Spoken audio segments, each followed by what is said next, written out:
I am Ben Moore, and I have finished Devil May Cry 5. I am Brad Ellis, and I have finished Devil May Cry 5. I am Michael Damiani. I have finished Devil May Cry 5. And spoiler mode begins right now. Spoiler mode, final warning, spoiler mode activated. I am here with Michael Damiani and Bradley Ellis, and we are here to have a no-holds-barred discussion on Devil May Cry 5, a game that I think all of us were looking forward to for some time, taking place after the events of Devil May Cry 4. It's been a long time since the original release of Devil May Cry 4, and I guess my opening question to you guys is, did Devil May Cry 5 meet or exceed or not meet your expectations? Met. Good. Good. Very pleased. Okay. Brad, if you could just very quickly, what's the first thing that comes to mind in terms of, this, Devil May Cry 5 nailed this? The first thing that just pops up. Oh, combat. Okay. Damiani. Absolutely met my expectations, and I would say stylish. Stylish. Stylish. The style that. of that game. So, Damiani, there have been a lot of Devil May Cry games. When you say stylish, what is it about Devil May Cry 5 that you think push the boundaries of being stylish, of making you feel cool? I felt like it did, as Bradley said, it did the combat exceptionally well. Mm-hmm. And you look like an absolute badass. Yeah. And fighting in this game, it feels good. It feels good even if you are just at a casual level, just wanting to destroy things, annihilate things. But at the same time, it has so much depth to its system. Yeah. And it embraced the goofiness. It embraced the cheesiness that I really enjoyed from the more recent mainline entries of Devil May Cry. Mm-hmm. And it just fully embraced that style and delivered everything I wanted out of a sequel to Devil May Cry. Yeah, definitely. A big thing about Devil May Cry 5 is how it mixes up all of its characters. And you talked about how on a casual level it can be satisfying just feeling cool and being stylish, but then there's that depth there. And Damiani, my question to you is, what was kind of your initial impression of each of the three characters, and how did that change over time? Just in terms of gameplay, what was your kind of initial experience with Devil Breakers or V's familiars or any of Dante's weapons? How did that process of learning go for you? Sure. I'll start with V, actually, because Yeah. V obviously is most unique. I felt like they did it was a very competent attempt at doing a ranged character action-driven, style. Yeah. Which is something I really hadn't seen before. Everything's up close, personal, melee range combats and combos, stuff like that. Maybe some gap closer abilities, but this was straight up using V's two familiars, a Raven and it's a Panther. Yeah, Shadow. Shadow, yes, Yeah. Thank you. And seeing them having two independent buttons, controlling both of them at the same time while you're moving around and stuff, it was intriguing at first. I want to say it felt maybe a little bit limited in the initial in the beginning before unlocking any abilities, but once you start unlocking abilities, you can hold buttons to charge, the lightning charge thing from the Raven was really nice. Yeah. The linear line thing, the big burst thing. I felt like there was a little bit more depth there than I expected, and it played very well in most situations. I would say boss battles is probably where it didn't shine the brightest with V for me. Found some of it a little bit frustrating. I share some sentiments with the horse boss, the mounted boss, basically. I forget its name. That one was a little bit frustrating with the controls, but I really enjoyed it. I actually had a great time in summoning the nightmare or whatever. Yes. Yeah, dude. So on riding it for the first time and then seeing it break hidden walls, I was like, okay. There's a lot more here, and this is and I love that finisher. Just when a demon is ready to be harvested by V, Yeah. then those independent animations for each of them, the eyeball one where he rips the eye. Yes. Oh, so Yes, good. yes. Yeah, so good. Damiani, I want to talk about V and boss fights with V, and you saying that was a little bit frustrating. Frustrating in terms of just execution, getting everything you wanted done during the boss fights, or design, like the bosses were not that much fun to fight when you were playing as V? Where are you coming from? So it was a with little that? bit of it didn't feel as fun as playing as Nero or Dante in boss fights. The other thing was because it was ranged, in how the size of the familiars isn't that big. Yeah. With a lot of the effects going on in some of the bosses, and some of the times like the camera angles are presented, especially the plant tentacle one in the warehouse. It was sometimes hard to keep track of like positions of my familiars and what they were like. I know you have the lock-on system, but I was like, I'm looking at the health bar, and that's like the only way I know that it's doing, like, it's being attacked. Whereas Sure. I think it's communicated more immediately and effectively when you're playing as Nero or Dante of like what you're actually doing, and you could like it's in a game where split seconds do matter. I feel like a little bit of that is lost on V. Yeah. I mean, this might be I'm like not skilled enough with it to perceive that, but from my point of view, that was the limitation. And sometimes it felt like reactionary stuff to like dodging and stuff. It was mostly just me like running and dodging around as V and spamming like the 2 buttons and stuff. And Sure. I was either getting away with a lot of stuff, even on the harder difficulties, or they were getting obliterated. I'm like, oh, I not how to make them die. Like it was just a little bit of I felt, I don't want to say more abstracted. It felt like the process of like reading what I was seeing on screen and being able to like react to that versus how I react with Dante or Nero Right. was just different enough where it cut into the fun factor just a little bit. Sure.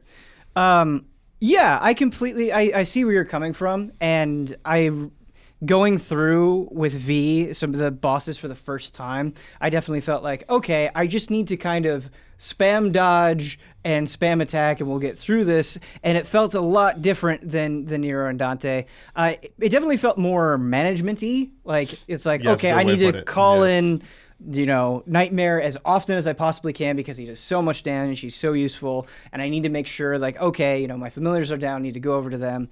But I think... And while I enjoyed V, he was probably my least favorite of the 3. But I think what made him work is he didn't feel overused. Like if there were more V missions, I think I would have liked it a lot less. But it felt, I think because he was so different and the playstyle was so different, it was kind of nice in between Nero and Dante, who I think are very different still, but more comparable. But I definitely see where you're coming from, 100%.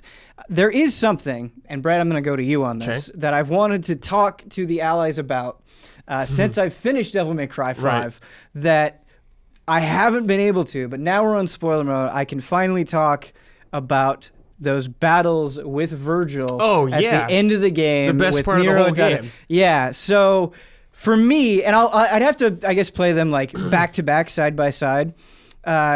Fighting Virgil at the end of 3 was always like not only my favorite boss fight in Devil May Cry, but one of my favorite boss fights ever.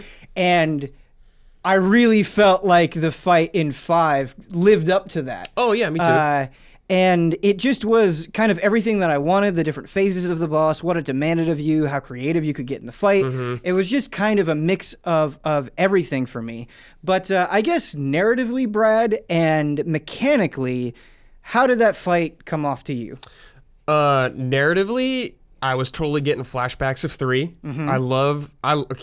I know this is like a joke with Kyle, the brother drama. I love the brother drama with Nero and Virgil. It's like some of my favorite drama going on right now. I love how different their styles are, and it's like reflected with their swords and how it like matches with their personality. Like when Virgil kind of has like the Susanoo thing, like the extra person with him like that. I'm like, yes, this is so good. It even comes off on their like the traditional red versus blue color scheme. I really appreciate. But man, yeah, I was definitely getting those feels I had when I played 3 the first time. I was like, this is insane fight right now. It's been built up to this moment, and it lived up to it for me.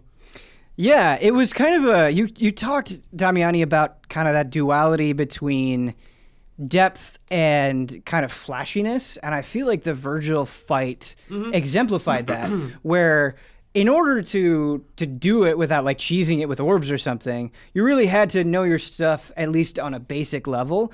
And you could get great use out of Royal Guard. Switching weapons in the middle of the fight for longer combos or for more damage is really, really good. and just dodging at the right time is crucial. But there are also just crazy moments, and I think that's what I love about it so much. I think about when Virgil like flies around the arena and crashes through. It just looks awesome. He feels so menacing. When he stabs you with the Yamato, and it was just it was exciting. I think in every single way to me.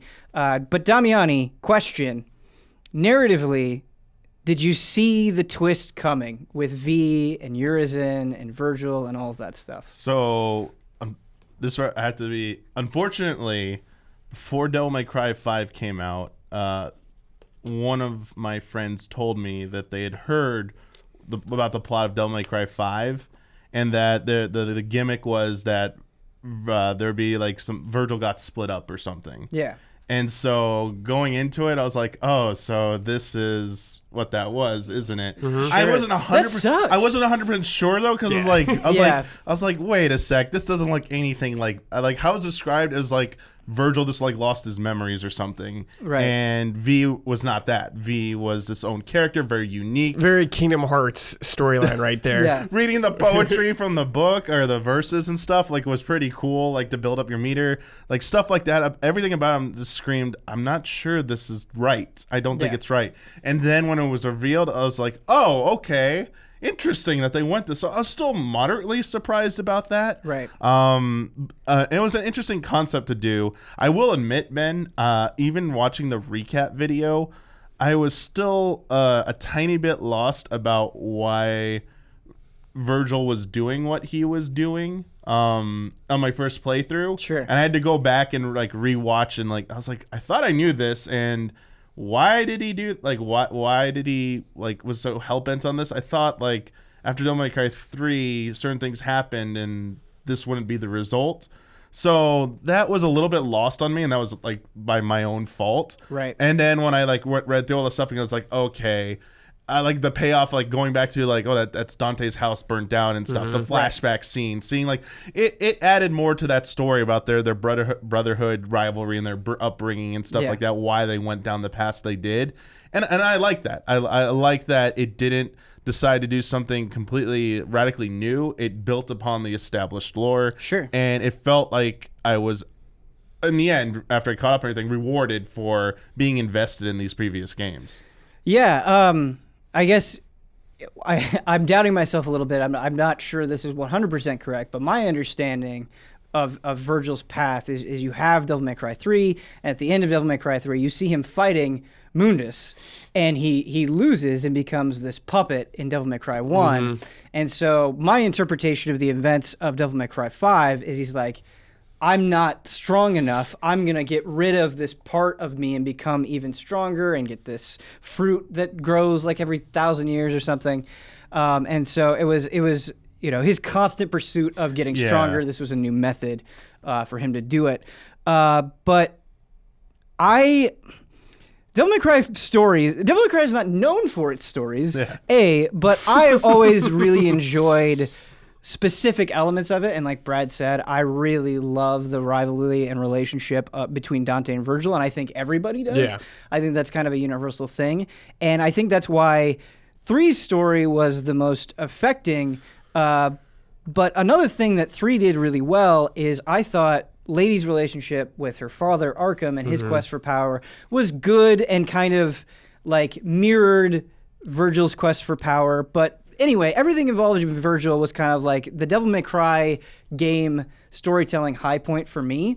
And if you compare it to Devil May Cry 4, when I think about my time with Devil May Cry 4, I really like fighting things in Devil May Cry 4.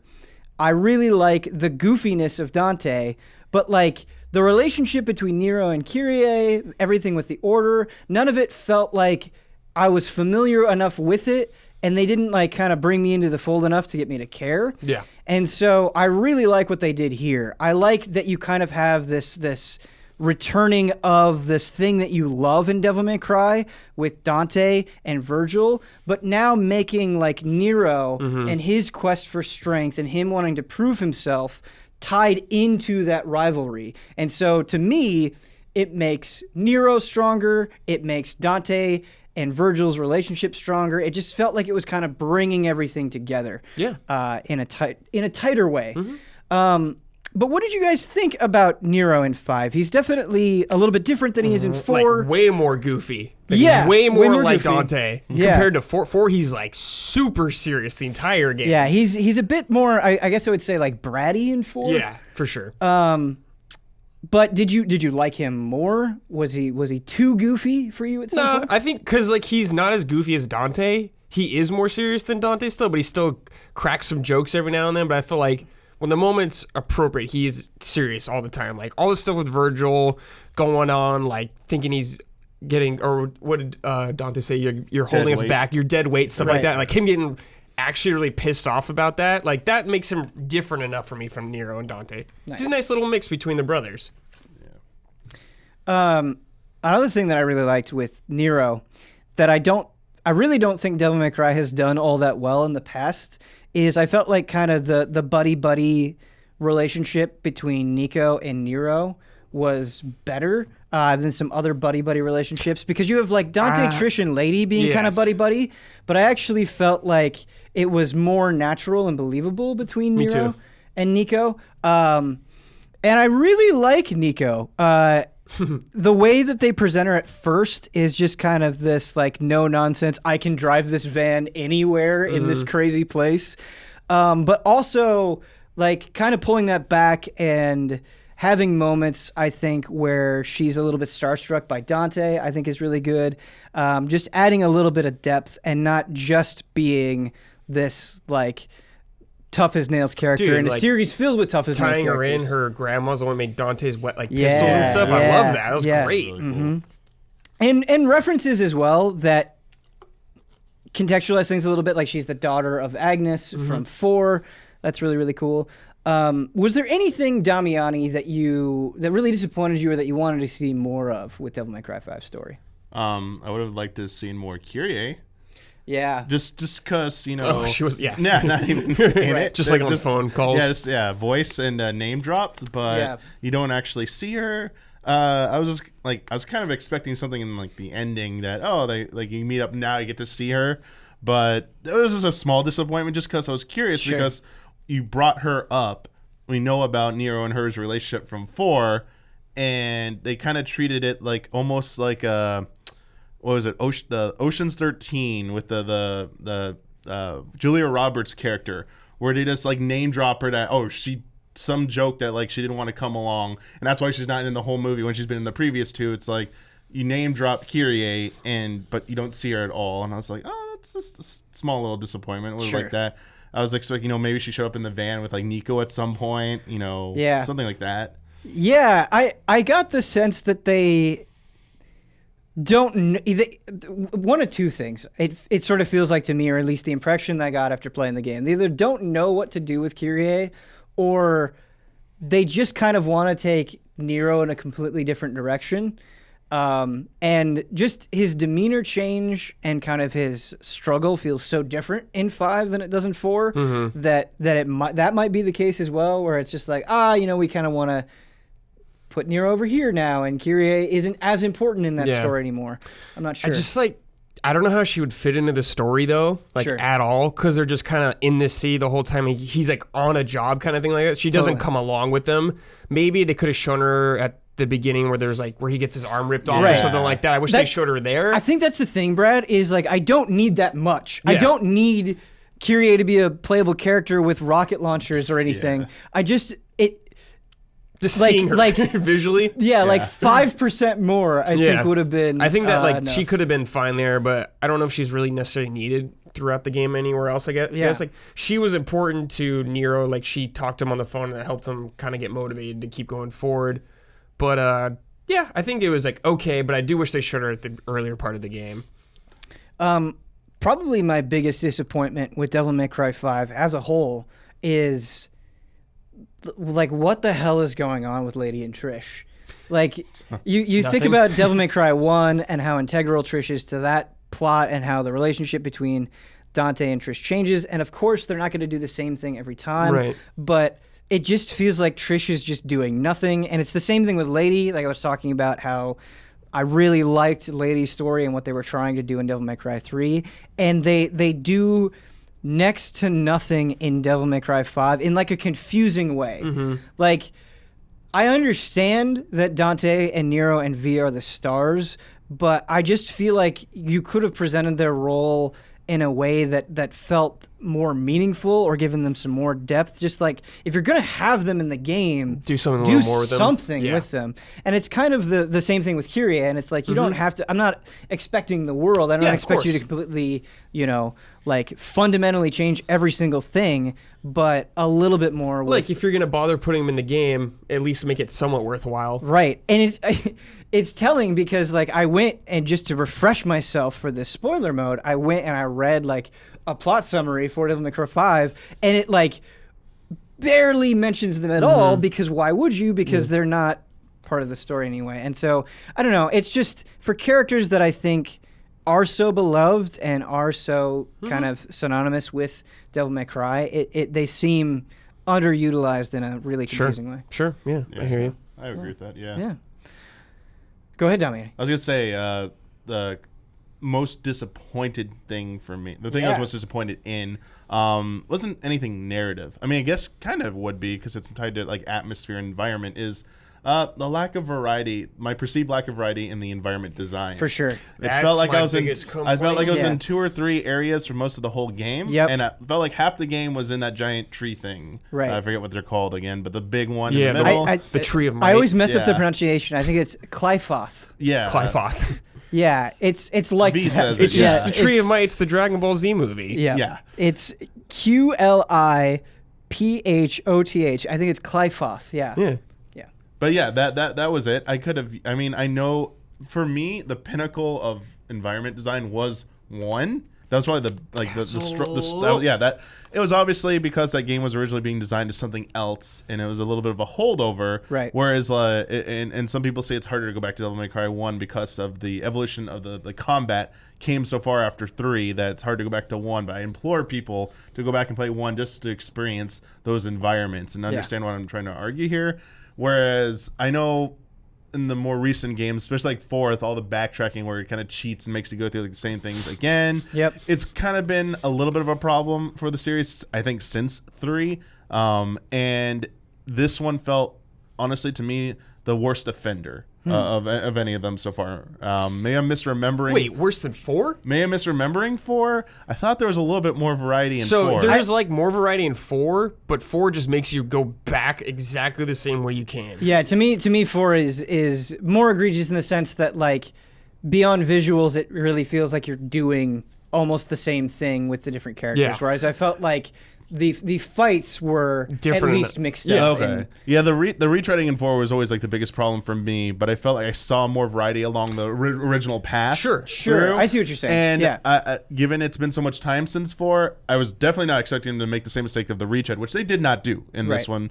one. But I felt like in the name of getting everything else so right and doing it so well, the environment variety, they kind of kept it a little bit more simple, I feel like, Yeah. to satisfy other more pressing needs. Definitely. I think it's especially disappointing because I think about how that game starts. You know, you're kind of at the city at night, and then it turns day, and then you fight that boss, and you're like everything's crumbling around you, and then you go to the tree, and everything's like all demonic and weird. And so I would say like for the first maybe half-ish of the game, like things are moving along pretty well and you are getting a lot of variety and it does feel very different.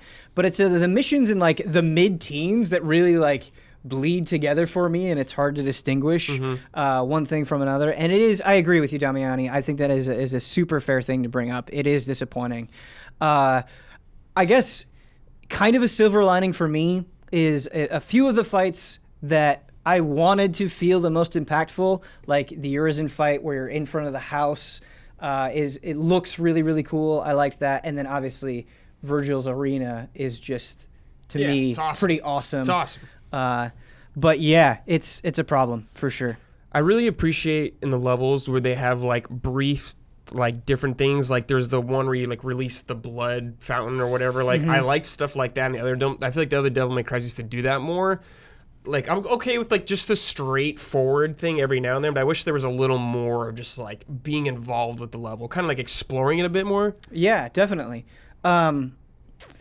I totally get that, and that's something that DMC actually places a pretty big focus on is Yes. traversal and platforming, and having a lot of mechanics tied into that. And it would be interesting. I agree with you, Brad. It's hard though, and you could definitely tell where the focus goes, like Damiani says. And it's like, if we have to make trade-offs, I don't know. Like the combat in Devil May Cry 5 is so good that it's like I wouldn't want that suffer. satisfied and that depth satisfied for that. But I agree. Yeah. Like if we could keep I feel the like same amount Devil of May depth. Cry 5 is like, yo, we gotta make this what our old fans really want, kind of Yeah. thing like that. And they're like, well, let's make good on that, and they did. Right. But hopefully in the next game, whatever they do, like they'll just make a few improvements here and there, like For that. sure. But I think they just like nailed like the core concept of what Devil May Cry is to people. Definitely. I want to talk to you guys kind of more about the combat. What did you think? I guess let's start with Dante, because Dante, I would argue, is kind of the most similar to his previous DMC4 incarnation. Do you feel like they did enough with that character in 5 to make Dante feel special I again? feel like he had the most weapons that I can remember.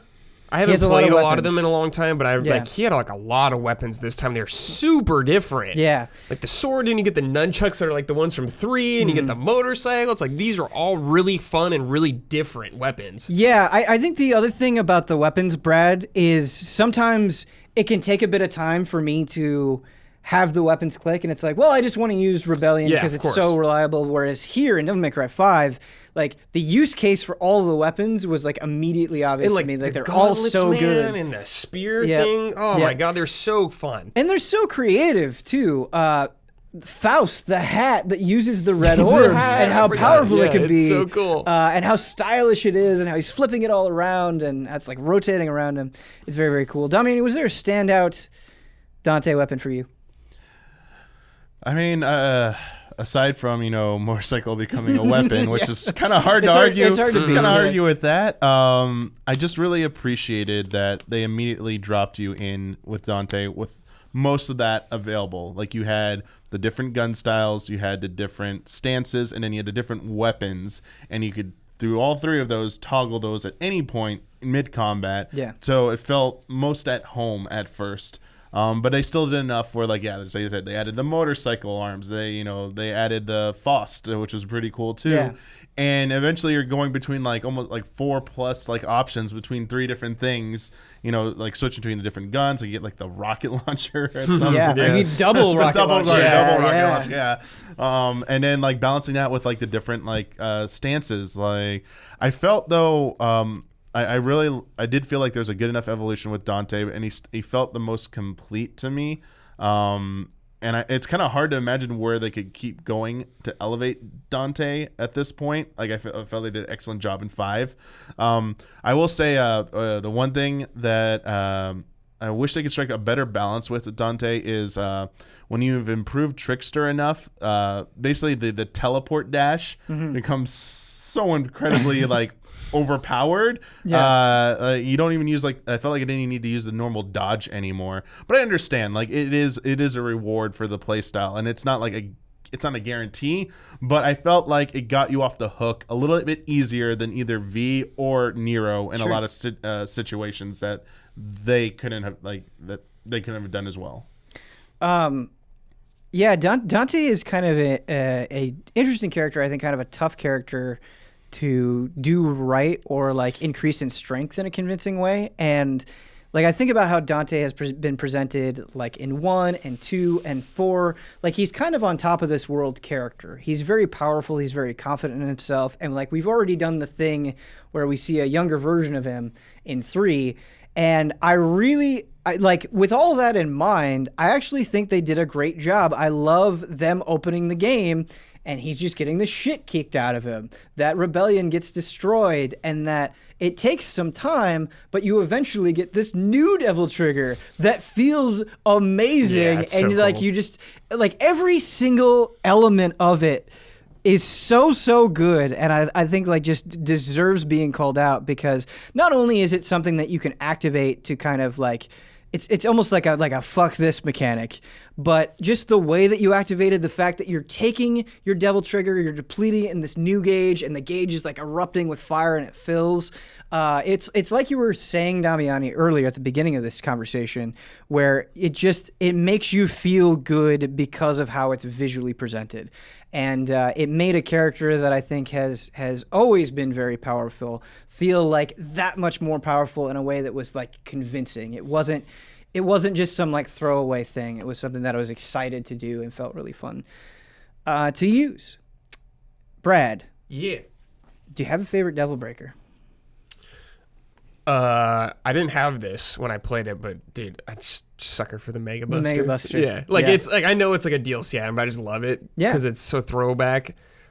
Which one did I love though? I actually really like the one that just launches you, where you could just like dodge. Gerbera? Yeah, Yeah, I yeah. really just like love a really simple one like that. It's so useful. Yeah, it's great. It's like a really simple thing to understand. It's not the most flashy one, but I just thought it was super reliable.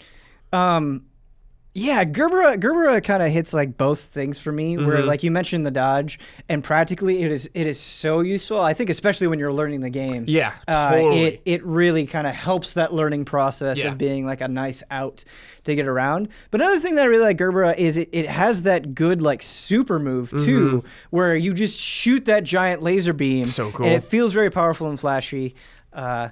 Yeah, Gerbera's good all around. Damian, do you have a favorite one? Yeah, that one was really good, especially on what's the name of the boss that was in the demo, Goliath or Like the first Goliath? main boss. Yeah, I believe it is Goliath. Yeah. I hope it was it. But yeah, like that made that fight that much, easier because you could use that extra like kind of like air dodge in there, and it for made sure. getting around much better. I'm sorry I'm forgetting its name right now, but like the whip one. Dude, the whip one. Yes. So Rawhide? Rawhide. Yeah, Thank that you. was Yes. sick. I was like, it's a cowboy name. What is it? I was like, it's Rawhide. So good. Yeah. Visually looked awesome, fitting into like what we were talking about earlier, but also just like love to throw it in to mix up, in a combo and stuff. It was just felt so satisfying to use, and yeah, just like got a lot of use out of that one. Had a lot. Like it was always stunk when I had to like burn it. That was like the blow up mechanic. Just like get out. Yeah. I was like, no, I want it back.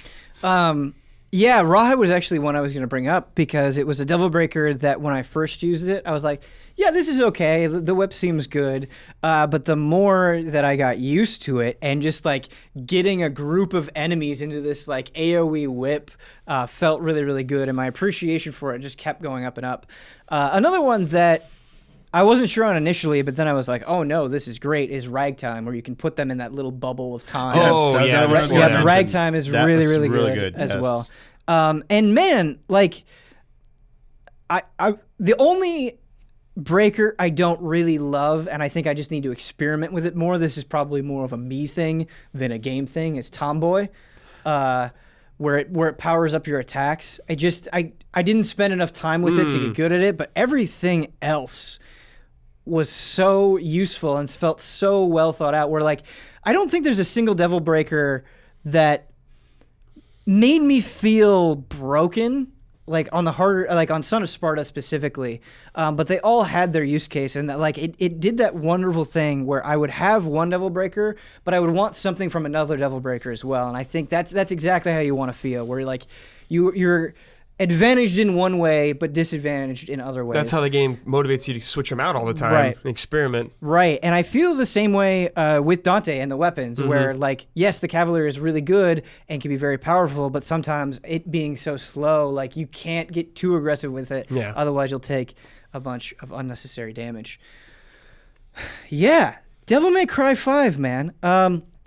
So Devil May Cry 5, when you start the game, unless you beat yours in at the beginning, you're kind of locked to Devil Hunter. Yeah. And then you can unlock difficulties over time.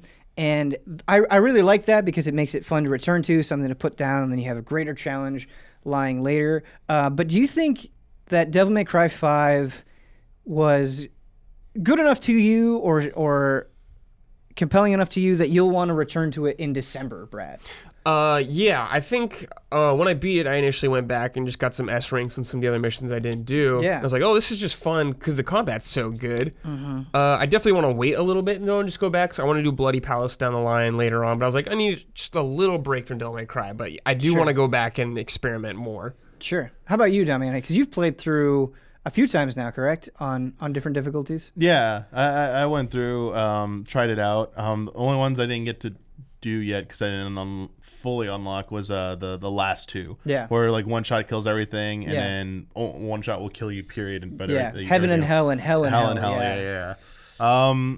I would say I'm gonna compare it to like Resident Evil 2, where for some reason that game just drew me back time and time again. Yeah. I like how both games, in the end, after you skip cutscenes, after you're familiar with it and don't need to watch the narrative anymore, they're just present themselves so well to going back and diving in and like getting through them. Really, like, doesn't feel like a time sink replaying it. could be in like an hour and a they half. encourage you to go back in so many different ways. And I think that's one of Capcom's strengths right now with the games they're putting out.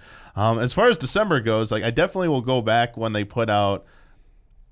Is there a DLC announced? I read something about it was either a rumor or something about like it was called Ladies Night or something. It was gonna be like, is that just wishful thinking? Well, it's a little bit murky for me, just from my perspective, because when I went and I talked to Matt Walker, producer on Devil May Cry 5, he was like, "We're doing Bloody Palace, and that's it." Like that's what he said. Oh, okay. But then I go on the internet, and the internet seems convinced that you're going to be able to play as Virgil tomorrow. So, Right, that's in the Nintendo Direct. Yeah. That's gonna happen as well. So I like never say never. Yeah. But Right. as far as I know, officially, Bloody Palace is it. One thing is, though, I played on PC. One thing I will do probably to go back at some point, which I plan to do with like RE2, is after it's had enough time and enough mods have come to the scene, I want to see some of like the crazier stuff. Like Sure. It's just one of the big draws for me to playing a lot of these games on PC is after I played through normally, after I finish them, is they have these options to go back and like just goof around, which aren't available on the console Yeah, iterations. totally. Yeah. Thomas the Train. Yeah, I'll play like Thomas the Train as Dante doing, the Faust hat. So just going on, it'll be Thomas's face just going around. He throws his face. It'll be, Shrek, probably. Shrek I'm 2. sure you could already be Shrek in it, I bet. Yeah, I'm sure. I feel like that's one of the first characters modded in every game. I think like having Shrek on the screen and then seeing like smoking sexy style is either good or bad. Well, think about like Maybe both. Let me paint the picture for you, Ben. Okay? Yeah. Okay. So you're playing as V. Yeah. But you're Shrek. So No. you have Donkey as the cat and you have like Puss in Boots as the bird. Okay, all right. I just had an image, Brad. You know the like sprint V has where he like has the cane out and he's like surfing on Shadow. Yeah. Just imagine that Riding is Donkey. Shrek. With Donkey, yeah. Yeah. Donkey! And he pulls out the book of poetry and just Yeah. starts. I mean, I already know what's gonna happen, dude. That's great. There's gonna be one that makes V Pokemon trainer, and you're Oh, gonna yeah, have of like course. There we go. You're, There yeah, we go. you're gonna have like two like Yeah, like Blastoise. and then like or something. Snorlax will beat Nightmare. Oh, yeah. Snorlax. I feel like when we're talking about Shrek and Pokemon Trainer mods that we're kind of reaching the end of the line on Devil We're May just Cry beginning, 5. baby. This is just Yeah, the maybe we're just beginning. beginning. There you go. We just scratched the surface. The last thing I do want to say, though, that just pops into my head really, really quick is that the little like extra effort that they put into some of the presentation stuff.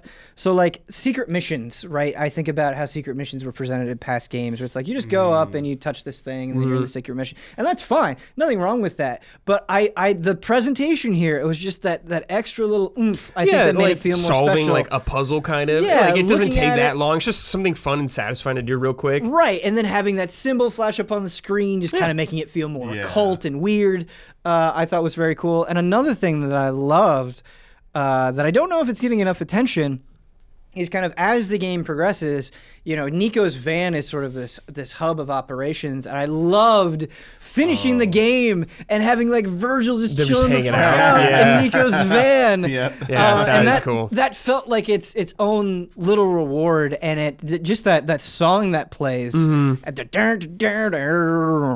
it just kind of felt like you were hanging out with this crew. Dude. And yeah. Yeah, like the phone booth is some of my favorite stuff in the whole game. Just like it's seeing so how good. it would play It's out so every good. time. Yeah. You're like looking so forward to like Yeah. what the crazy thing. Like when you're in the tree again, you're like, wait, no, the car's not. The van's here. Yeah. Here it is. I think adding that like element of kind of comedy and warmth is a very hard thing to do in games. It's kind of this intangible thing that you just either get it or you don't. And to see Devil May Cry 5 have those little touches, I think, kind of speaks to its quality and the care that went into presenting every little thing. So I think that's. I have cool. a question. Maybe you'll know the Sure. significance of the book. Like, book. what's the book that V has and that Virgil throws at Nero at the end of the game? It's like, hold on to this book or whatever. You know, Brad, I as far as like a specific thing, yeah, well, he gives it.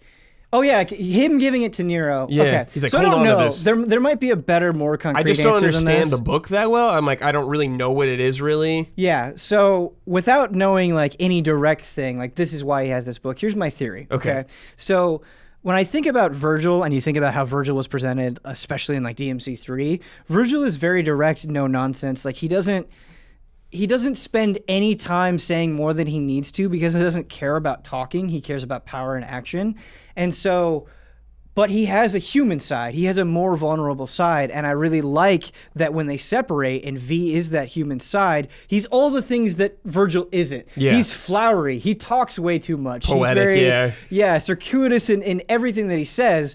And I think that's just kind of representing that. And then when he gives the book to Nero, I think it's kind of like an acceptance of that side, being like, hey, remember me through this thing, through this part of me. So that's just kind of like my headcanon. I just want to know what the book is and like what's Oh. the significance of it. But I think that's what it is. I think it's like a metaphor Okay. for I'm that. like, why that is human V side. reading this? Like some prophecy kind of stuff like that. I'm like, oh, okay, whatever. Yeah, I mean, if some like specific reason, Yeah, I but I mean, think it's just more of a yeah. representation of Cool. his human side. I I don't mean, know. I like the book. I thought it was cool. Do you have any additional theories, Damiani? No. Okay. I just kind of assumed I'd just go Google it or something. That'll- Yeah, Sure. we should. After this, Yeah. we should go Google it, and maybe there is a more concrete answer. And of course, please jump into the comments if Yeah. you have a better interpretation or a more correct interpretation, I guess you should say. But yeah, that's Devil May Cry 5. It's here. It was awesome. Yeah. It was fun talking to you guys about it. It was a good time. Thank you so much, Michael Damiani. Thank you so much, Bradley Ellis. And of course, thank you all. And we'll see you in a little bit. Cheer up, crew cut. You taking notes?